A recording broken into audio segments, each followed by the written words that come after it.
Hello friends. First time ஃப்ரான்ஸில் வைகுண்ட ஏகாதசி அன்னைக்கு கோயிலுக்கு போயிட்டு வந்தோம். அதோட ஷார்ட்ஸ் தான் இந்த வீடியோவில் போட்டிருக்கேன். காலையிலே நல்லா குளிச்சுட்டு ஒரு ஹெல்த்தியான ஒரு நட்ஸு முன்னாடி நாளே ஊற வச்ச ஒரு ட்ரிங்க் தான் குடித்தேன். இதோட ரெசிபி வேணும்னா கமெண்ட்டில் ஒரு ரெட் ஹார்ட்டின் போட்டு விடுங்க, கண்டிப்பாக ஷேர் பண்ணுறேன். இதுதான் என்னோடய பிரேக்ஃபாஸ்ட். இது முடிச்சுட்டு பார்த்தீங்கன்னா மத்தியானத்துக்கு சிம்பிளாக ரைஸ் இல்லாமல் வெறும் ஒரு பாஸ்தா செய்யலான்னு முடிவு பண்ணேன். அதில் வந்து கொஞ்சம் வெஜிடபிள்ஸ்லாம் ப்ரொக்கோலி, மைஸு, அப்புறம் குடமிளகா இதெல்லாம் போட்டு ஒரு க்ரீமியான பாஸ்தா செஞ்சேன். செம்ம டேஸ்ட்டாக இருந்துச்சு. வயிறுலையும் நல்ல ஃபில்லிங்காக இருந்துச்சு.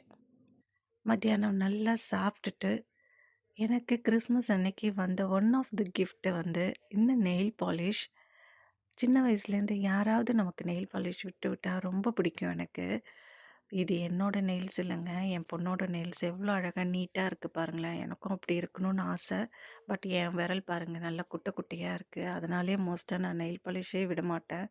இருந்தாலும் ஆசைக்காக இன்றைக்கி விட்டேன் நான். இதெல்லாம் விட்டுட்டு நான் ஸ்டிச் பண்ண ட்ரெஸ்ஸை போட்டுக்கிட்டு எங்கே போனேன்னு பார்த்தீங்கன்னா கோயிலுக்கு தான் போனோம்.